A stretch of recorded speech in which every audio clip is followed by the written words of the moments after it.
ഇവിടെ online programmes ഒക്കെ നിരന്തരം കാണുന്ന ഒരു സഹോദരി, ഒരു ഉമ്മ എന്ന് തന്നെ പറയാം, അവരെന്നെ വിളിച്ചിരുന്നു. ഞാൻ ചോദിച്ചു എവിടെ നിന്ന് നമ്പർ കിട്ടിയത് നിങ്ങൾക്ക്? ഞാനങ്ങനെ എൻ്റെ പ്രൈവറ്റ് നമ്പർ കൊടുക്കാറില്ല, അഡ്മിൻസിൻ്റെ നമ്പറൊക്കെ ഉണ്ടാകാറ്. അപ്പോൾ എരമത്തുള്ള ഒരാൾ തന്നാന്ന് പറഞ്ഞു. ആയിക്കോട്ടെ, എന്താണ് സംഭവം? അവരിങ്ങനെ കരയാൻ തുടങ്ങിയതാണ്. അവരുടെ ജീവിതത്തിൽ അനുഭവിച്ച കഷ്ടപ്പാടുകൾ. ഒരുപാട് ആറ്റുനോറ്റുണ്ടായ മകൻ, ആ മകൻ വിവാഹം കഴിഞ്ഞതിന് ശേഷം അവരോട് കാണിച്ച ക്രൂരതകൾ, വേദനിപ്പിക്കലുകൾ. എന്തിനേറെ എൻ്റെ മകൻ എൻ്റെ കരണക്കുറ്റി നോക്കി അടിച്ചിട്ടുണ്ട് ഉസ്താദേ എന്ന് ഉമ്മ പറഞ്ഞിട്ടുണ്ട് എന്നോട്. എന്നെ പട്ടിണിക്കിട്ടിട്ടുണ്ട്. അവന്റെ ഭാര്യയോട് ഞാൻ ചില അരുതായ്മകൾ കണ്ടപ്പോ എതിർത്തതിന്റെ പേരിൽ എന്നെ പട്ടിണിക്കിട്ടിട്ടുണ്ട് എൻ്റെ മകൻ. നഫ്സിന്റെ അടിമയായി ബോധം നഷ്ടപ്പെട്ടവനല്ലാതെ ആർക്കാണ് ഇത്രമേൽ മോശമായ ഒരു കാര്യം ചെയ്യാൻ പറ്റുക? കാരണം അള്ളാഹ് ഈ മനുഷ്യനോട് പറഞ്ഞ ആദ്യത്തെ കൽപ്പന തന്നെ ഉമ്മയിലൂടെ പടച്ചോൻ അറിയണമെന്നാണ്. ഇഖ്റഅ ബിസ്മി റബ്ബിക്കല്ലദീ ഖലഖ് ഖലഖൽ ഇൻസാന മിൻ അലഖ്. കണ്ടോ, അള്ളാന്റെ നാമത്തിൽ വായിക്കണം. ഏതല്ലാ? ഗർഭാശയത്തിൽ അള്ളിപ്പിടിച്ചിരിക്കുന്ന മാംസപിണ്ഡമായിരുന്ന നിന്നെ പടച്ചല്ല. ആ ഗർഭാശയത്തെക്കുറിച്ച് നീ ആദ്യം പഠിക്കണം. നിന്നെ കള്ളിപ്പിടിക്കാൻ സൗകര്യമൊരുക്കി തന്ന ഉമ്മ എന്ന ഗർഭപാത്രമുണ്ടല്ലോ, ആ ഗർഭപാത്രം നോക്കി കാലെടുത്ത് ചവിട്ടിയിട്ട് നീ ഏതല്ലാന്റെ മുമ്പിലാണ് ആ തലകുത്തി പറയുന്നത്? അള്ളാന്റെ ചോദ്യം ഇഖ്റഅ ബിസ്മി റബ്ബിക്കല്ലദീ ഖലഖ്. ആ റബ്ബിലൂടെ നീ വായിക്കണം, ആ റബ്ബിലൂടെ വായിക്കണം. എത്രമേൽ പോഷക സമ്പത്തുള്ള ഭക്ഷണമൊക്കെ ഉമ്മയുടെ ഗർഭാശയത്തിൽ ഇരിക്കുമ്പോൾ നമ്മൾ വലിച്ചു കുടിക്കുന്നുണ്ട്. പിന്നീട് പാലൂട്ടുമ്പോഴും പോഷക സമ്പത്തെല്ലാം നമ്മിലേക്ക് വരികയാണ്. അപ്പോഴും പോഷക ഗുണങ്ങളൊന്നുമില്ലാതെ അവളാകെ ഒട്ടിപ്പോകാറുണ്ട്. ശരീരത്ത് ക്ഷീണമാണ്, തളർച്ചയാണ്. ഇനി പ്രസവം കഴിഞ്ഞാലോ ആ കുഞ്ഞ് അടുത്ത് കിടന്നിട്ട് മലമൂത്ര വിസർജനം നടത്തുമ്പോഴും ആ മലം കാണുന്ന സമയത്തും അറുപ്പും വെറുപ്പുമില്ലാതെ തന്നിലേക്ക് ചേർത്ത് പിടിക്കുന്ന ഉമ്മയുടെ നെഞ്ചു നോക്കി ചവിട്ടുന്ന മക്കളെ, എങ്ങനെയാണ് നിനക്ക് ഇങ്ങനെ ആകാൻ കഴിയുന്നത്? അവൻ അള്ളാന്റെ അടിമയല്ല. അവൻ ദേഹേച്ഛയെ ആരാധ്യനാക്കിയവനാണ്. ഇതര ദൈവങ്ങളെ ആരാധനാക്കിയവരെ പറയുന്നതിനേക്കാൾ കുറച്ച് കടുപ്പത്തിലാണ് പടച്ചോൻ പറയണത്. അഫറഅയ്ത മനിത്തഖദ ഇലാഹഹു ഹവാ. ദേഹേച്ഛയെ, മനസ്സിൽ തോന്നുന്ന ആ മോശം ചിന്തകളെ ഇലാഹാക്കിയവർ, ആരാധിക്കുന്നവർ, അവർക്ക് അങ്ങ് വക്കീലാകൂ നബിയെ? അങ്ങേ കൊണ്ട് പറ്റോ നബി അങ്ങനെ നിൽക്കാൻ? അല്ലാഹു റബ്ബുൽ ആലമീൻ ചോദിക്കുകയാണ്. അല്ലാഹു ആ നഫ്സിനെ ശുദ്ധീകരിക്കാൻ തൗഫീഖ് നൽകി അനുഗ്രഹിക്കുമാറാകട്ടെ. ഈ ദേഹേച്ഛയുടെ പിന്നാലെ നിങ്ങൾ ഇങ്ങനെ പോകുമ്പോ നിങ്ങൾ നശിഞ്ഞു പോകും. ഇപ്പൊ ഇന്ന് രാവിലെ നിങ്ങളൊരു വാർത്ത കണ്ടില്ലേ? കിടക്കപ്പായിൽ കിടന്ന് മൂത്രമൊഴിച്ചതിന്റെ പേരിൽ ചുട്ടുപഴുത്ത ചട്ടകം എടുത്തുകൊണ്ടുവന്ന് കുഞ്ഞിന്റെ ലൈംഗിക ഭാഗത്തേക്ക് ചേർത്ത് പിടിപ്പിച്ച, പൊള്ളലേൽപ്പിച്ച രണ്ടാനമ്മയെ കുറിച്ചൊരു വാർത്ത ഇന്ന് രാവിലെ, ഇന്നൊരു 10 മണിയൊക്കെ ആയിട്ടുണ്ട് ആ വാർത്ത ഞാൻ കണ്ടപ്പോ. നിങ്ങൾ കണ്ടിരുന്നോ? കിടക്കപ്പായിൽ കിടന്ന് ബെഡിൽ കിടന്ന് മൂത്രമൊഴിച്ചതിന്റെ പേരിൽ കുഞ്ഞിന്റെ ഗുഹ്യസ്ഥാനത്ത് കൊണ്ടുവന്ന് ചട്ടകം പഴിപ്പിച്ചു വെച്ചൊരമ്മ. എങ്ങനെയാണ് അവർക്ക് ഇതിന് പറ്റുന്നത്? അത്രമേൽ മനുഷ്യനെ നെറികെട്ടവനാക്കി തീർക്കുന്നത് അവന്റെ ഹവയാണ്, അവന്റെ നഫ്സാണ്, അവന്റെ ഇച്ഛയാണെന്ന് അല്ലാഹു റബ്ബുൽ ആലമീൻ. ആ ഇച്ഛയെ ആരാധിക്കുന്നവരാണ് നിങ്ങളെങ്കിൽ നിങ്ങൾ നന്നാവൂല. നന്നാകണമെങ്കിൽ അള്ളാനെ ആരാധിക്കണം. ഹബീബായ സയ്യിദുനാ റസൂലുള്ളാഹ് തങ്ങൾ പറയുന്നുണ്ട്, നമ്മുടെ ചെറുപ്പക്കാർ, നമ്മുടെ സ്ത്രീകൾ മോശമാകുന്ന ഒരു കാലഘട്ടത്തെ കുറിച്ച് ഞാൻ പറഞ്ഞു തരട്ടെയോ സ്വഹാബ? അഫക്കായിനുൻ യാ റസൂലല്ലാഹ്, അങ്ങനെയൊക്കെ നടക്കോ നബിയെ? അങ്ങനെയൊക്കെ ഉണ്ടാവോ യാ റസൂലല്ലാഹ്? അക്കായിനുൻ, അങ്ങനെ നടക്കോ? നടക്കുമെന്ന് മാത്രമല്ല, ഹബീബായ സയ്യിദുനാ റസൂലുള്ളാഹ് അവിടുന്ന് പറയുന്നുണ്ട്, അതിനേക്കാൾ മോശമായ, തിന്മക്ക് വേണ്ടി പോരാടുന്ന, നന്മയ്ക്ക് വിലയില്ലാത്തൊരു കാലം വരും സ്വഹാബ. സയ്യിദുനാ റസൂലുള്ളാഹ് സ്വല്ലല്ലാഹു അലൈഹി വസല്ലം. എല്ലാം കെട്ടഴിഞ്ഞു നിൽക്കുന്ന ഈ ഒരു അവസരങ്ങളിലാണ് നമുക്ക് റജബും ശഅബാനും റമളാനും ഒക്കെ അല്ലാഹു തആല തരുന്നത്. എന്തിനാത്? മക്കളെ, ഒന്ന് തിരിഞ്ഞു നടക്ക്. റബ്ബുൽ ആലമീനായ എന്നിലേക്കൊന്ന് തിരിഞ്ഞു നടക്ക്. വസാരിഉ ഇലാ മഗ്ഫിറത്തിൻ മിർ റബ്ബിക്കും. നിങ്ങളുടെ നാഥന്റെ മഗ്ഫിറത്തിലേക്കൊന്ന് തിരിഞ്ഞു നടക്കണമെന്ന് അല്ലാഹു റബ്ബുൽ ആലമീൻ. അതിനാണ് ഈ റമളാൻ നിങ്ങൾക്ക് തരുന്നത്. നിങ്ങൾക്ക് പുറത്തു തരാൻ വേണ്ടിയിട്ടാണ്, നിങ്ങൾ അല്ലാഹുവിലേക്ക് അടുക്കാൻ വേണ്ടിയിട്ടാണ്. നീ നിന്നെ ഭരിക്കണമെന്നാണ് എന്ന് പറഞ്ഞാൽ, നീ നിന്റെ ആഗ്രഹത്തെക്കാൾ അള്ളാഹുവിന്റെ ആഗ്രഹത്തിന് വില കൊടുക്കുമ്പോഴാണ് നീ ഒരു അടിമയായി മാറുന്നത്. അങ്ങനെ നിന്റെ താല്പര്യത്തെക്കാൾ നീ ആരുടെ താല്പര്യത്തിന് വാല്യൂ കൊടുക്കണം? ആരുടെ താല്പര്യം? അള്ളാന്റെ താല്പര്യം. നമ്മൾ അങ്ങനെ കൊടുക്കാത്തത് കൊണ്ടാണ് നമുക്ക് സുബഹിക്ക് എഴുന്നേക്കാൻ പറ്റാത്തത്. നമ്മൾ നമ്മുടെ താല്പര്യത്തെക്കാൾ അള്ളാന്റെ താല്പര്യത്തിന് വില കൊടുക്കാത്തത് കൊണ്ടാണ് നമുക്ക് തഹജ്ജുദിന് എഴുന്നേൽക്കാൻ കഴിയാത്തത്. അള്ളാന്റെ താല്പര്യത്തെക്കാൾ സ്വന്തം താല്പര്യത്തിന് വില കൊടുത്തത് കൊണ്ടാണ് നമുക്ക് അനാവശ്യമായി നമ്മുടെ വായിൽ നിന്ന് വൃത്തികേടുകൾ വരുന്നത്. അള്ളാനെ തിരിച്ചറിഞ്ഞ് അള്ളാന്റെ താല്പര്യത്തിന് വേണ്ടി നീ ഒന്ന് നിന്ന് കൊടുത്തു നോക്കിയേ, ജീവിതം മാറും. കുറച്ച് നാളുകൾക്ക് മുമ്പ് ഒരു പെൺകുട്ടിയെ കൗൺസിലിംഗ് ചെയ്യാൻ പോയി. അവള് PG ഒക്കെ കഴിഞ്ഞ കുട്ടിയാണ്. എനിക്ക് കല്യാണം വേണ്ട എന്ന് പറഞ്ഞിട്ട് വാശി പിടിക്കുകയാണ്. കല്യാണം വേണ്ട അവൾക്ക്. ഞാൻ കെട്ടൂല. ഞാൻ സംസാരിച്ചു നോക്കുമ്പോൾ എന്താണ്, ചെറുപ്പം മുതലേ ഇവള് കണ്ടു വളർന്നിട്ടുള്ളത് ഈ മാതാപിതാക്കളുടെ ശണ്ടകൂടലുകളാണ്. കല്യാണം എന്ന് പറഞ്ഞാൽ മോശം സംഗതിയായിട്ട് അവളുടെ ഉള്ളിൽ പതിഞ്ഞുപോയി. ഒരു 4-5 സെഷൻ കൗൺസിലിങ്ങിന് ശേഷം കല്യാണത്തിനാൾ ഓക്കെയാണ്. എന്നാലും പറഞ്ഞു, നിക്കാഹ് ചെയ്തു വെച്ചിട്ട് പിന്നെ ഞാൻ ജോലിക്ക് പോകും. ഞാൻ ജോലിക്ക് പോയെന്ന് സ്റ്റേബിളായിട്ട് മതി ഒരുമിച്ചുള്ള ജീവിതമൊക്കെ എന്നാണ്. നിക്കാഹ് കഴിഞ്ഞു. 1-2 ആഴ്ച കഴിഞ്ഞപ്പോഴത്തേക്ക് എന്നെ വിളിച്ചേക്കാൻ, കല്യാണം ഒന്ന് സ്പീഡാക്കാൻ പറ്റുമോ? കാക്കയുടെ കൂടെ ജീവിക്കണം, ഇനി ഒരുപാട് നാളൊന്നും മാറിയിക്കാൻ പറ്റൂല. എന്തേ? തന്നെക്കാൾ അവൾ ആരെ തിരിച്ചറിഞ്ഞു? ഇക്കാക്കാനെ തിരിച്ചറിഞ്ഞു. അതുകൊണ്ട് അവളുടെ ആഗ്രഹത്തെക്കാൾ അവൾക്ക് ആരുടെ ആഗ്രഹം വലുതായി? ഇക്കാക്കയുടെ ആഗ്രഹം വലുതായി. ഇവിടെ ഞാൻ സുബഹിക്ക് എണീക്കാൻ വരുമ്പോ നല്ല ക്ഷീണം, തളർച്ചയാണ്, ഇന്നലെ രാത്രി ഒരുപാട് വൈകിയാണ് കിടന്നത്, സുബഹിയില്ല. ഇവിടെ അള്ളാന്റെ താല്പര്യം എന്താ മോനെ? നിനക്ക് കിടക്കാൻ നീ കിടക്കപ്പായിലേക്ക് പോയി കഴിഞ്ഞാൽ ഈമാനുള്ളവൻ, അള്ളാനെ ഇഷ്ടപ്പെടുന്നവൻ, അവന്റെ കിടപ്പുറക്കില്ല, അവനിങ്ങനെ ചാടി എഴുന്നേൽക്കുന്നതാണ്.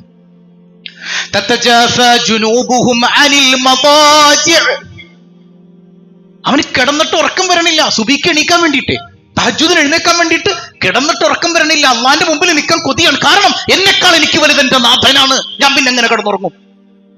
എനിക്ക് എന്നെക്കാൾ എന്റെ നാഥൻ ചെറുതാകുമ്പോഴാണ് ഞാൻ ഏറ്റവും മോശപ്പെട്ട ആളായി മാറുന്നത്. ഞാൻ എന്നെ ഭരിക്കുന്നതിനേക്കാൾ എന്റെ റബ്ബാണ് എന്നെ ഭരിക്കുന്നത് എന്നുള്ള തിരിച്ചറിവിൽ ജീവിക്കണം. അതിനാണ് അള്ളാഹു റമളാൻ തന്നത്, അതിനാണ് റജബ് തന്നത്, അതിനാണ് ശഅബാൻ തന്നത്. ജീവിതത്തെ മാറ്റിമറിച്ചുകൊണ്ട് റമളാനെ സ്വീകരിക്കുമ്പോൾ ആ റമളാന് വല്ലാത്തൊരു ആസ്വാദനം ഉണ്ടാകും.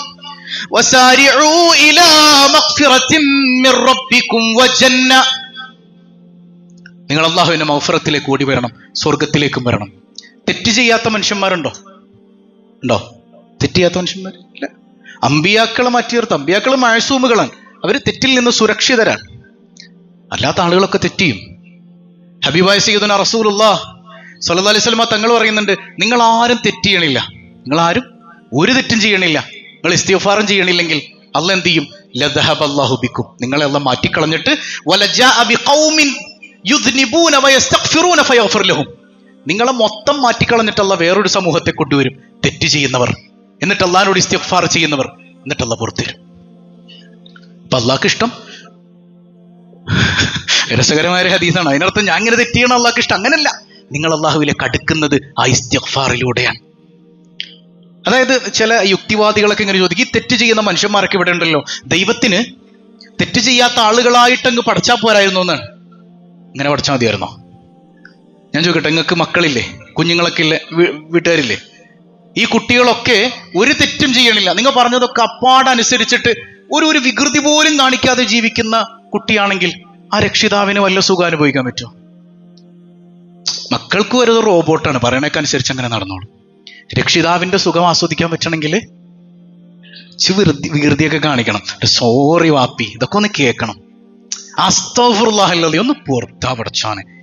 രക്ഷിതാവിന് ഇത് കേൾക്കണോ? നിങ്ങൾ എന്തേ പറയണേ? രക്ഷിതാവിന്റെ സുഖം അത് തന്റെ അടിമകൾക്ക് പുറത്തു കൊടുക്കുന്നതിലാണ്. അടിമകളുടെ കൊച്ചു കൊച്ചു വികൃതികളൊക്കെ കണ്ടിട്ട് ആ വികൃതിക്കപ്പുറം പടച്ചോനെ നീ എനിക്ക് പുറത്തു തരാനുള്ളൂ, അല്ല പുറത്തു തരണേ എന്ന് പറയുമ്പോൾ കിട്ടുന്ന ഒരു സന്തോഷം, അത് റബ്ബുൽ ആലമീന്റെ സന്തോഷാണെന്ന് സയ്യിദുനാ റസൂലുള്ളാഹ്. ഒരു ഹദീസ് ഇങ്ങനെ കാണാം, അദ്നബ അബ്ദുൻ ദംബൻ, ഒരു അടിമ തെറ്റ് ചെയ്തു. ഫഖാല അല്ലാഹുമ്മ ഗ്ഫിർ ലി ദംബി, എന്റെ റബ്ബേ എനിക്ക് പുറത്തു തരണേ എന്ന് അടിമ പറയുമ്പോ അല്ലാഹു റബ്ബുൽ ആലമീൻ പുറത്തു കൊടുത്തിട്ട് പറയും, ഫഅലിമ അന്ന ലഹു റബ്ബ അന്നഹു ലഹു റബ്ബ, ഫഅലിമ അന്ന ലഹു റബ്ബ, എന്റെ അടിമക്ക് മനസ്സിലായിട്ടുണ്ട്. അല്ലാഹ് പറയാൻ, എന്റെ അടിമക്ക് മനസ്സിലായിട്ടുണ്ട്, സംഗതി അവൻ തെറ്റൊക്കെ ചെയ്താലും അവന് പുറത്ത് കിട്ടണമെങ്കിൽ ഇങ്ങനെ ഒരു റബ്ബുണ്ട് എന്ന് മനസ്സിലാകണ്ടേ? അവൻ അസ്തഗ്ഫിറുല്ലാഹ് എന്ന് പറയുമ്പോ ഇങ്ങനെ ഒരു റബ്ബ് അവൻ ഉണ്ട് എന്ന് മനസ്സിലായതുകൊണ്ടല്ലേ എന്നോട് ഈ പുറത്തു തരാൻ പറയണത്. അതെനിക്ക് ഭയങ്കര സന്തോഷമായി എന്ന് അള്ളാഹു പറയും. സയ്യിദുനാ റസൂലുള്ളാഹ് ഒന്ന് ആലോചിച്ച് നോക്കി, അള്ളാന്റെ സന്തോഷം. നമ്മൾ ഇസ്തിഗ്ഫാർ ചെയ്യണം. വസാരിഉ ഇലാ മഗ്ഫിറത്തിൻ മിർ റബ്ബിക്കും, അള്ളാഹുവിന്റെ മഗ്ഫിറത്തിലേക്ക് നിങ്ങൾ ഓടി വരണേ എന്ന് അല്ലാഹു റബ്ബുൽ ആലമീൻ. തെറ്റ് ചെയ്യാനല്ല ഈ പറയുന്നത്, തൗബ ചെയ്യാനാണ്. കാരണം നമ്മൾ തെറ്റിൽ മുഴുകി നിൽക്കുകയാണ്. ഇനി തെറ്റ് വേറൊന്നും ചെയ്യേണ്ട കാര്യമൊന്നുമില്ല. നമ്മുടെ നോട്ടം, നമ്മുടെ കേൾവി, നമ്മുടെ സംസാരം, എത്രയോ വികൃതികൾ ഡെയിലി കടന്നു വരുന്നുണ്ട്. ആ റഹ്മാനായ റബ്ബിനോട് പടച്ചോനെ നീ പുറത്തു തരണേ മനസ്സറിഞ്ഞിട്ടൊന്ന് പറയുമ്പോ അത് കേൾക്കാൻ ഇഷ്ടപ്പെട്ടിരിക്കുന്ന നാഥനായ റബ്ബിനെ കുറിച്ചൊന്ന് ചിന്തിച്ചു നോക്ക്. വഹ്ശി റസൂലുള്ളാഹി സ്വല്ലല്ലാഹി അലൈഹി വസല്ലം തങ്ങളുടെ മുമ്പിൽ വന്നിട്ട് ഷഹാദത്ത് ചൊല്ലുമ്പോഴും വഹ്ശി പറയുന്നുണ്ട്, എനിക്ക് പുറത്തിട്ടോ. അതായത് ഹംസ റളിയല്ലാഹു അൻഹുവിനെ ക്രൂരമായി കൊന്നു. കൊല ചെയ്തതിനു ശേഷം ശരീരം മുഴുവൻ പിച്ചിച്ചീന്തിയിട്ടുണ്ട്. ഹിന്ദിന് ഹംസ റളിയല്ലാഹു അൻഹുവിന്റെ ശരീരം പിളർന്ന് അതിനകത്ത് നിന്ന് കരളെടുത്ത് വായിലിട്ട് കടിച്ചു തുപ്പാൻ അവസരമൊരുക്കി കൊടുത്തത് വഹ്ശിയാണ്. ആ വഹ്ശിയോട് ഒരിക്കൽ റസൂലുള്ളാഹി പറയുന്നുണ്ട്, വഹ്ശി എന്റെ മുഖത്തിന് നേരെ വരല്ലേട്ടോ, എനിക്കതൊന്നും മറക്കാൻ പറ്റണില്ല, സഹിക്കാൻ പറ്റണില്ല, സങ്കടം വരുന്നു, എനിക്ക് എന്റെ ഹംസയെ ഓർമ്മ വരുന്നു. സയ്യിദുനാ റസൂലുള്ളാഹ് ആ നബിതങ്ങൾക്ക് ആദ്യം പറഞ്ഞത് എന്താണ്? ഇതുപോലെ തന്നെ വഹ്ശിയെ കൊല്ലണം. അല്ലാഹ് പറയാണ്, അങ്ങേക്ക് ഇതിനൊക്കെ അവകാശമുണ്ട്. ഒരു മനുഷ്യൻ കൊല ചെയ്യപ്പെട്ടാൽ അവരുടെ അവകാശികൾക്ക് എങ്ങനെയാണോ കൊല ചെയ്യപ്പെട്ടത് ആ രൂപത്തിൽ തന്നെ തിരിച്ചു കൊടുക്കാം. അങ്ങേക്ക് ഇതിന് അവകാശമുണ്ട്, അർഹതയുണ്ട്. പക്ഷേ അങ്ങയുടെ സ്വഭാവം കാരുണ്യാണ് കേട്ടോ യാ റസൂലല്ലാഹ്, അങ്ങയുടെ സ്വഭാവം കാരുണ്യാണ്. അവിടത്തെ ആ ഒരൊറ്റ വാക്കിലൂടെ മുത്തുനബി സല്ലല്ലാഹു അലൈഹി വസല്ലം തങ്ങളുടെ മനസ്സങ്ങ് മാറുകയാണ്. അല്ലാഹ് പറയുന്നുണ്ട്, ഖുൽ യാ ഇബാദിയല്ലദീന അശ്റഫൂ അലാ അൻഫുസിഹിം ലാ തഖ്നതൂ മിർ റഹ്മത്തില്ലാഹ്. എന്റെ അടിമകളെ, നിങ്ങൾ ദൂരം തെറ്റ് ചെയ്താലും എന്നിലേക്കൊന്ന് വന്നാ മതി. ലാ തഖ്നതൂ മിർ റഹ്മത്തില്ലാഹ്, എന്റെ കാരുണ്യത്തിൽ നിന്ന് നിങ്ങൾ നിരാശപ്പെട്ടു പോയല്ലേ? നിങ്ങൾ നിരാശപ്പെടല്ലേ, ഞാൻ നിങ്ങളുടെ റബ്ബാണ്, ഞാനുണ്ട് നിങ്ങൾക്ക്. അല്ലാഹു റബ്ബുൽ ആലമീൻ പഠിപ്പിക്കുകയാണ്. അവരൊറ്റ വാക്കുകൊണ്ട് വഹ്ശി ആരായി മാറി? സയ്യിദുനാ വഹ്ശിയായി. വഹ്ശി സയ്യിദുനാ വഹ്ശിയായി. വഹ്ശിയുടെ പേര് കേൾക്കുമ്പോ റളിയല്ലാഹു അൻഹു എന്ന് പറയണം അല്ലേ? എത്ര വലിയ ഖുത്ബുൽ അഖ്താബാണെങ്കിലും വഹ്ശിയുടെ അടുത്തേക്ക് എത്താൻ പറ്റൂല. പറ്റൂല. ഏത് മശായിഖിനും വഹ്ശിയുടെ അടുത്തേക്ക്, ആസ്ഥാനത്തേക്ക് എത്താൻ പറ്റൂല. അവരുടെ താഴെയാണ്. കാരണം എന്താ? സ്വഹാബിയാണ്. റളിയല്ലാഹു അൻഹു, അള്ളാഹു തൃപ്തിപ്പെട്ടവരാണ്. ആ മഖാമിലേക്ക് എത്താൻ പറ്റൂല ആർക്കും. അപ്പൊ നമ്മൾ ആ മഗ്ഫിറത്തിന്റെ ഭാഗത്തേക്ക് ഓടി വരണമെന്നാണ് അള്ളാഹു പറയുന്നത്. ഈ റജബ് അതിനുള്ളതാണ്. റജബുൻ ശഹ്റുല്ലാഹ്, അള്ളാന്റെ മാസം എന്ന് പറഞ്ഞ് നിങ്ങൾക്ക് തന്നത് അള്ളാഹുവിലേക്ക് ഓടി വരാനാണ്. വസാരിഉ ഇലാ മഗ്ഫിറത്തിൻ മിർ റബ്ബിക്കും. ഹസനുൽ ബസരി റളിയല്ലാഹു അൻഹു മശായിഖുകളിൽ വലിയ ഉന്നതരാണ്. അവരുടെ അടുക്കൽ 3 ആളുകൾ വരുന്നുണ്ട്. സയ്യിദി, എനിക്ക് സമ്പത്തില്ല, ഒന്ന് ദ്വാരക്കണം. മറ്റൊരാളെന്ന് പറഞ്ഞു, എനിക്ക് മക്കളില്ല, ഒന്ന് ദ്വാരക്കണം. വേറെ ആളെന്ന് പറഞ്ഞു, കച്ചവടത്തിലൊന്നൊരു ബർക്കത്തില്ല, ദ്വാരക്കണം. ഞാൻ എന്ത് ചെയ്യണം? 3 പേരുടെ ചോദ്യം, എന്ത് ചെയ്യണം? അവർ പറഞ്ഞു, നിങ്ങൾ അസ്തഗ്ഫിറുല്ലാഹൽ അദീം പറഞ്ഞു. അള്ളാഹിനോട് ഇസ്തിഗ്ഫാർ ചെയ്തോ. അള്ളാഹിനോട് ഇസ്തിഗ്ഫാർ ചെയ്ത് നിങ്ങൾക്ക് മക്കളെ കിട്ടും, നിങ്ങൾക്ക് സമ്പത്ത് കിട്ടും, നിങ്ങളുടെ കച്ചവടത്തിൽ ബർക്കത്തുണ്ടാവും. അപ്പൊ ശിഷ്യന്മാർ ചോദിക്കുന്നുണ്ട്, യാ സയ്യിദി, എല്ലാവർക്കും ഒരൊറ്റുത്തരേ ഉള്ളൂ? ഒറ്റുത്തരം ഖുർആനിലുള്ളതാണ്, സൂറത്തു നൂഹിലുള്ളതാണ്. നൂഹ് നബി അലൈഹി സ്വലാത്തു വസ്സലാം തന്റെ സമൂഹത്തോട് പറഞ്ഞു കൊടുക്കുന്നുണ്ട്, ഫഖുൽ തസ്തഗ്ഫിറൂ റബ്ബക്കും ഇന്നഹു കാന ഗഫാറാ യുർസിലിസ് സമാഅ അലൈക്കും മിദ്റാറാ. നിങ്ങൾ അല്ലാഹുവിനോട് പാപമോചനം തേടിയാൽ അവന് ഗഫാറാണ്, അവൻ പുറത്തു തരും, എല്ലാം പൊറുക്കുന്നവനാണ്, അവൻ അങ്ങേയറ്റം പൊറുക്കുന്നവനാണ്, അവൻ പുറത്തു തരും. പുറത്തു തരുമെന്ന് മാത്രമല്ല, അള്ളാഹുവിലേക്ക് നിങ്ങൾ ഇസ്തിഗ്ഫാർ കൊണ്ടെടുത്താൽ ദുനിയാവിലെ ചില സംഗതികൾ അള്ളാഹ് തരും. എന്താ അള്ളാഹ് പറയുന്നത്? യുർസിലിസ് സമാഅ അലൈക്കും മിദ്റാറ, അള്ളാഹ് ആകാശത്തു നിന്ന് മഴയിറക്കി തരും. വയുംദിദുക്കും ബിഅംവാലിൻ വബനീൻ, മാല് തരും, പൈസ തരും. വബനീൻ, മക്കളെ തരും. ഇനിയുള്ള മക്കളെ നന്നാക്കാൻ ഇസ്തിഗ്ഫാർ മതി. ദുനിയാവും തരുകയാണെന്ന് അള്ളാഹ് പറയുന്നത്. ദുനിയാവിൽ അതാണ് വസാരിഉ ഇലാ മഗ്ഫിറത്തിൻ മിർ റബ്ബിക്കും വജന്ന, സ്വർഗത്തിലേക്കും. അള്ളാഹിന്റെ മഗ്ഫിറത്തിലേക്ക് നിങ്ങൾ ഓടിച്ചെന്നാൽ നിങ്ങൾക്ക് കിട്ടുക സ്വർഗ്ഗം. നാളെ പരലോകത്ത് മാത്രമൊന്നുമല്ല, അതിവിടെ നിന്ന് സ്വർഗം കിട്ടി തുടങ്ങും. മക്കളെ കൊണ്ട് നിങ്ങൾക്ക് സന്തോഷം കിട്ടും. അതുകൊണ്ട് തന്നെയാണ് നമ്മളെ മശായിഖന്മാരുടെ അടുക്കലേക്കൊക്കെ ചെല്ലുമ്പോൾ, അള്ളാഹുവിന്റെ സ്വാലിഹീങ്ങളുടെ അടുക്കലേക്കൊക്കെ ചെല്ലുമ്പോൾ എന്തെങ്കിലും ചൊല്ലാൻ തരണേ എന്ന് പറയുമ്പോൾ ഇസ്തിഗ്ഫാർ ചൊല്ലിക്കോ, സ്വലാത്ത് ചൊല്ലിക്കോ എന്നൊക്കെ പറയാൻ കാരണം എന്താണ്? അള്ളാഹ്ക്ക് അത്രമേൽ പ്രിയപ്പെട്ടതാണത്. ഇസ്തിഗ്ഫാർ കൊണ്ട് നിങ്ങൾക്കെല്ലാം കിട്ടും, ദുനിയാവും കിട്ടും, ആഖിറവും കിട്ടും, അള്ളാഹിനെ കിട്ടും. ഹബീബായ സയ്യിദുനാ റസൂലുള്ളാഹി സ്വല്ലല്ലാഹു അലൈഹി വസല്ലം തങ്ങൾ പറയുന്നുണ്ട്, നിങ്ങൾ മൻ ലസിമൽ ഇസ്തിഗ്ഫാർ, എപ്പോഴെങ്കിലൊക്കെ ചൊല്ലാനല്ല, എന്നും ചൊല്ലാൻ. മൻ ലസിമൽ ഇസ്തിഗ്ഫാർ, ആരെങ്കിലും ഇസ്തിഗ്ഫാർ പതിവാക്കിയാൽ അവൻ ഏത് കുടുക്കിലാണോ പെട്ടു നിൽക്കുന്നത് അവിടെ നിന്ന് അല്ലാഹു അവനെ മോചിപ്പിക്കും. പിന്നെ അവൻ അല്ലാഹു കൊടുക്കുന്നത് മിൻ ഹൈസു ലാ യഹ്തസിബ്, ഒരിക്കലും ഉദ്ദേശിക്കാത്ത മാർഗത്തിലൂടെ അവൻ അള്ളാഹു സഹായം ഇറക്കിക്കൊടുക്കുമെന്ന് പരിശുദ്ധ മുഹമ്മദുർ റസൂലുള്ളാഹ്. എന്തേ ചെയ്തുള്ളൂ? പടച്ചോനെ, എനിക്ക് പുറത്തു തരാൻ നീയുള്ളൂ അല്ല, നീ പുറത്തു തരണേ അല്ല. ആ ബോധ്യത്തിൽ ഒരൊറ്റ ഇസ്തിഗ്ഫാർ, ഒരുപാടൊന്നും വേണം. അസ്തഗ്ഫിറുല്ലാഹ് അസ്തഗ്ഫിറുല്ലാഹ് അസ്തഗ്ഫിറുല്ലാഹ് എന്നൊക്കെ ഡെയിലി നമ്മൾ ചൊല്ലുന്നതാണ്. നിസ്കാരം കഴിഞ്ഞിട്ട് 3 വട്ടം അസ്തഗ്ഫിറുല്ലാഹ് അസ്തഗ്ഫിറുല്ലാഹ് അസ്തഗ്ഫിറുല്ലാഹ് എന്ന് നമ്മൾ പറയാറുള്ളതാണ്. എന്നിട്ട് നമുക്ക് എന്താ കിട്ടിയത്? ജന്ന കിട്ടിയോ? സമാധാനം കിട്ടിയോ? ഇല്ല. എന്താ കിട്ടാഞ്ഞത്? ആ ബോധ്യം ഉണ്ടായില്ല, വെറും പറച്ചിൽ മാത്രമായി പോയി. അതൊരു തിരിച്ചറിവാണ്. അതാണ് അള്ളാഹ് പറഞ്ഞത്, അവൻ അങ്ങനെ ഒരു റബ്ബുള്ളത് കൊണ്ടല്ലേ അവൻ എന്നോട് ഇസ്തിഗ്ഫാർ ചെയ്തത്. അതാണ് എന്റെ സന്തോഷം.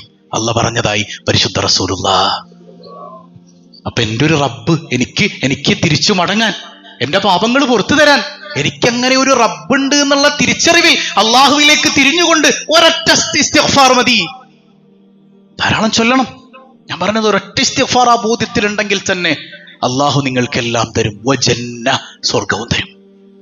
സ്വർഗവും തരുമെന്ന് ഹബീബായ സയ്യിദുനാ റസൂലുള്ളാഹ്. നമുക്കേറെ സുപരിചിതമായ ഒരു ആയത്താണ്. ഫഅൽഹമഹാ ഫുജൂറഹാ വതഖ്വാഹാ. മനുഷ്യന്റെ ഉള്ളിൽ 2 സോഫ്റ്റ്വെയർസ് ഇൻസ്റ്റാൾ ചെയ്യപ്പെട്ടിട്ടാണ് അവനെ പുറത്തേക്ക് കൊണ്ടുവരുന്നത്. ഫുജൂർ, ഒന്ന് എല്ലാ അധാർമികതയും അവന്റെ ഉള്ളിലുണ്ട്, നഫ്സമ്മാർ അവന്റെ ഉള്ളിലുണ്ട്. അതിനെ അൺഇൻസ്റ്റാൾ ചെയ്തിട്ട് അവൻ എങ്ങോട്ട് വരണം? തഖ്വാഹ, ധാർമ്മികതയിലേക്ക് വരണം.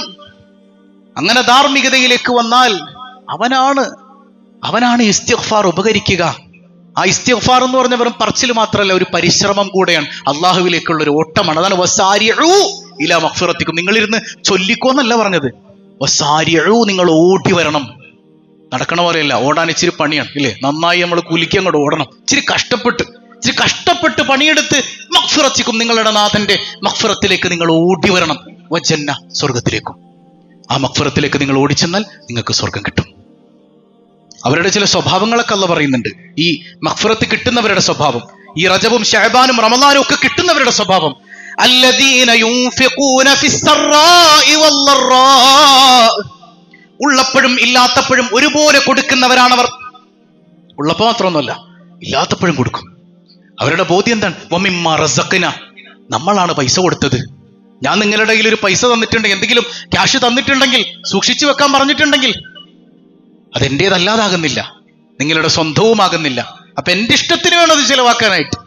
അല്ലാഹ് വമിമ്മാ റസഖ്ന, എവിടെയൊക്കെ നിങ്ങളോട് കൊടുക്കാൻ പറഞ്ഞിട്ടുണ്ടോ അവിടെ ആദ്യം ഒരു ബോധ്യം എന്നോണം പറഞ്ഞു തരുന്നുണ്ട്. വമിമ്മാ റസഖ്ന, നമ്മുടെ പണം, നമ്മൾ തന്നത്, ഞാൻ തന്നത്, എന്റേത്, അള്ളാന്റേതാണ്. നമ്മുടെ കയ്യിലുള്ളതെല്ലാം അള്ളാന്റേത് മാത്രമാണ്. അപ്പൊ ക്രയവിക്രയം നടത്തുമ്പോൾ ഉള്ളപ്പോഴും ഇല്ലാത്തപ്പോഴും അള്ളാന്റേതാണെന്നുള്ള ബോധ്യത്തിൽ കൊടുക്കണം. നിങ്ങൾക്കതിൽ ഒരു അവകാശം പറയാനില്ല. നിങ്ങൾ നിങ്ങളുടെ വീടിന്റെ അവകാശികളല്ല, ഉടമകളല്ല. അങ്ങനെ ആയിരുന്നെങ്കിൽ നിങ്ങളുടെ ആധാരത്തിൽ പേര് മാറി മാറി വരില്ലായിരുന്നു. ഇന്ന് മുഹമ്മദ് ഷാഫി ആണെങ്കിൽ നാളെ ഞാൻ ആ സ്ഥലം വിറ്റ് കഴിയുമ്പോൾ ആധാരത്തിൽ എന്റെ പേര് മാറുന്നുണ്ട്. മുൻപ് എന്റെ ബാപ്പയുടെ പേരായിരുന്നു, എന്റെ ബാപ്പ അത് കൊണ്ടുപോയിട്ടില്ല ഖബറിലേക്ക്. ഇന്ന് ബാപ്പയല്ല അതിന്റെ അവകാശി. എന്റെ ബാപ്പ സ്ഥലം കൊണ്ട്, സ്ഥലത്തിൽ നിന്ന് ഒരു പിടി മണ്ണ് പോലും കൊണ്ടുപോകാൻ പറ്റിയിട്ടില്ല. ഇന്ന് അതിന്റെ അവകാശി ഞാനാണ്. നാളെ ഞാൻ മാറുകയാണ്. ആത്യന്തികമായതിന്റെ ഉടമ അല്ലാഹ് മാത്രമാണ്. അപ്പോ നമ്മളൊന്നും കൊണ്ടുവന്നിട്ടില്ല, ഒന്നും കൊണ്ടുപോകുന്നില്ല. വമിമ്മാ റസഖ്ന, നമുക്കുള്ളതൊക്കെ അള്ളാന്റേതാണ്. ഈ ബോധ്യത്തിൽ ഉള്ളപ്പോഴും ഇല്ലാത്തപ്പോഴും കൊടുക്കുന്ന മനുഷ്യരെ, നിങ്ങൾക്കാണ് മഗ്ഫിറത്ത്, നിങ്ങളാണ് മുത്തഖി, നിങ്ങൾക്കാണ് സ്വർഗം. അത് ദുനിയാവിലും നാളെ ആഖിറത്തിലും നിങ്ങൾക്ക് മാത്രമാണ് സ്വർഗം എന്ന് അല്ലാഹു റബ്ബുൽ ആലമീൻ. പിന്നെയോ ഹംസ റളിയല്ലാഹു അൻഹു ഒക്കെ പറഞ്ഞില്ലേ, തന്നിപ്പോ ഒന്നുമില്ല കയ്യിൽ, ഇനിയുള്ളത് ഈ ശരീരമാണ്. ഈ ശരീരം ഞാൻ അള്ളാഹു നിനക്ക് തരാൻ കൊതിക്കുന്നുണ്ട്. കുറച്ച് കഴിഞ്ഞപ്പോ വാർത്ത എന്താ?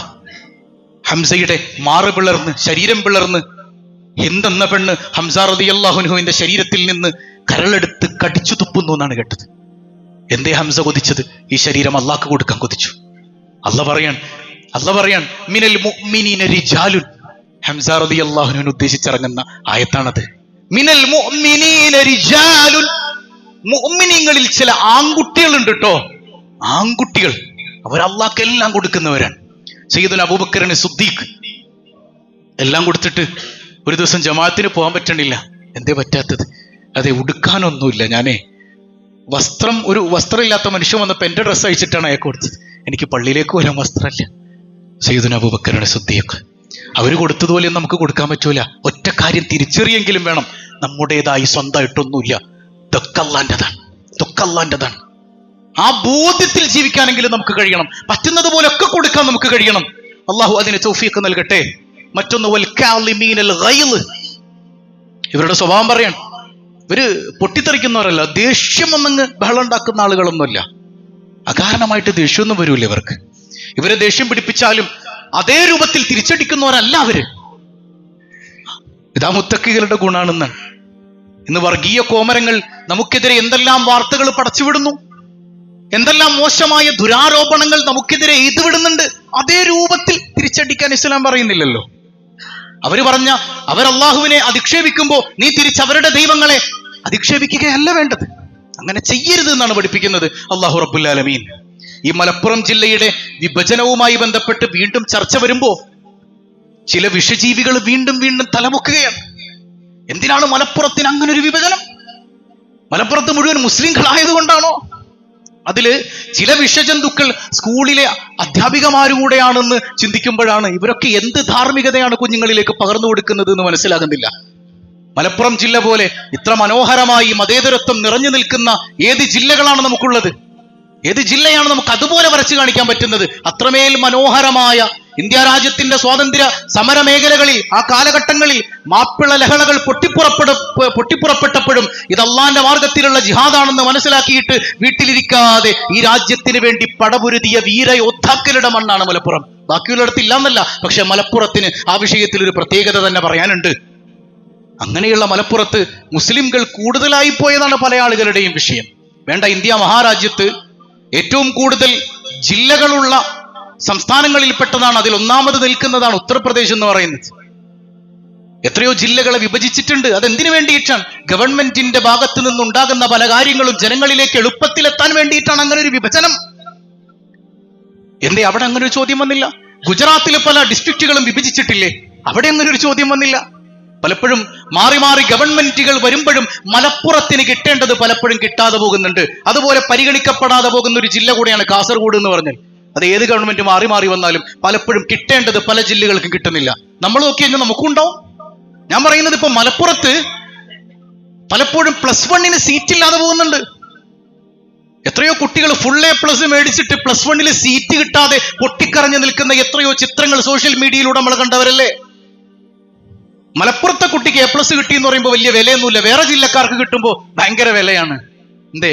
മുസ്ലിങ്ങളായി പോയതുകൊണ്ടാണോ? അങ്ങനെയാണ് എന്ന് നമ്മളെ ചിന്തിപ്പിക്കുന്ന തരത്തിലാണ് പല സ്റ്റേറ്റ്മെന്റുകളും വരുന്നത്. ഒരു അധ്യാപികൻ എന്ന് പറയാണ്, ഒരു വിഷലിപ്തമായ വാക്കുകളിലൂടെ അവർ പറയുന്നെന്താ? മലപ്പുറത്ത് പെറ്റുകൂട്ടുകയാണെന്നാണ്. നമ്മൾ ചിന്തിക്കുമ്പോൾ അന്വേഷിച്ചു നോക്കുമ്പോൾ ഇവർക്ക് കൊണ്ട് 2-3 കുട്ടികൾ ഇവർ പെറ്റുകൂട്ടാതെ പിന്നെ ഛർദ്ദിച്ചിട്ടതാണോ? എനിക്ക് മനസ്സിലാകുന്നില്ല. ഇവർ ഛർദ്ദിച്ചിട്ടതാണോ കുട്ടികളെ?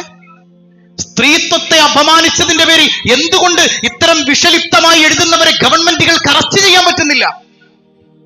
ഇത്തരം വർഗീയ കോമരങ്ങൾ പല അഭിപ്രായങ്ങളും വിളിച്ചു പറയുമ്പോൾ, തോന്നിവാസങ്ങൾ വിളിച്ചു പറയുമ്പോൾ, ഇവിടെ ഹൈന്ദവനും ക്രൈസ്തവനും മതമുള്ളവനും മുസൽമാനും ഇല്ലാത്തവനും ഒക്കെ ഒന്നിച്ചൊരുമിച്ച് സന്തോഷമായി ജീവിക്കുന്നതിനിടയിലേക്ക് ഇങ്ങനെ വർഗീയത വിളിച്ചു പറയുന്നവരെ എന്തുകൊണ്ട് ഗവൺമെന്റിന് അറസ്റ്റ് ചെയ്യാൻ പറ്റുന്നില്ല? എന്തുകൊണ്ട് പറ്റുന്നില്ല? ഈ സ്ഥാനത്തൊരു മുസൽമാനായിരുന്നെങ്കിൽ ഇപ്പൊ എന്തെല്ലാം കേസുകൾ പിറകെ വന്നേനെ. ഇപ്പൊ ഗവൺമെന്റുകൾ കൃത്യമായി ഇടപെടണം. ഇത്തരം വിഷജന്തുക്കളെ, സ്ത്രീത്വത്തെ അപമാനിച്ചതിന്റെ പേരിൽ, ജനങ്ങൾക്കിടയിൽ വർഗീയമായ ചേരിതിരിവുണ്ടാക്കാൻ ശ്രമിച്ചതിന്റെ പേരിൽ അറസ്റ്റ് ചെയ്ത് ജയിലിലിടണമെന്നാണ് ഏത് മതേതര ബോധ്യമുള്ളവന്റെയും കൃത്യമായ നിലപാടെന്ന് പറയുന്നത്. ഇരിക്കട്ടെ, ഏതായാലും ഇങ്ങനെയുള്ള സംസാരങ്ങൾ കേൾക്കുമ്പോൾ മുത്തഖിയായ മനുഷ്യന്റെ നിലപാട് അതുപോലെ തിരിച്ചടിക്കാന്നല്ല. വൽ കാളിമീനൽ ഗൈള്, ആ ദേഷ്യത്തെ കടിച്ചു പിടിച്ചിട്ട് അവൻ സംസാരിക്കുന്നത് മാന്യമായിട്ടായിരിക്കണം. കാരണം അവൻ ഇസ്ലാമിന്റെ, അള്ളാന്റെ പ്രതിനിധിയാണ്. അവൻ അള്ളാന്റെ പ്രതിനിധിയായി സംസാരിക്കണം.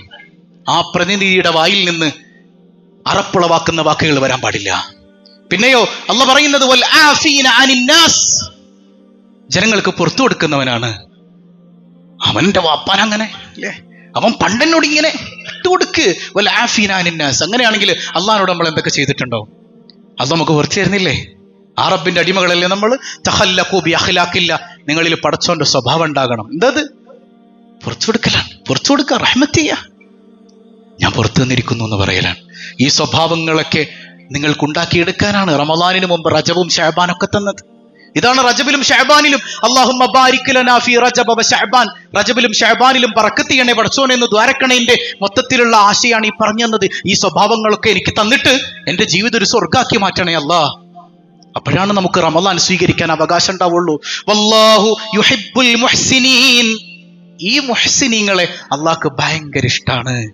അള്ളാഹ് ഇഷ്ടപ്പെടുന്ന ആളുകളായി മാറാൻ പരിശ്രമിക്കണ്ടേ? വേണ്ടേ? നിങ്ങളെ അഭിപ്രായം വേണോ വേണ്ടേ? അള്ളാഹു തൗഫീക്ക് നൽകട്ടെ.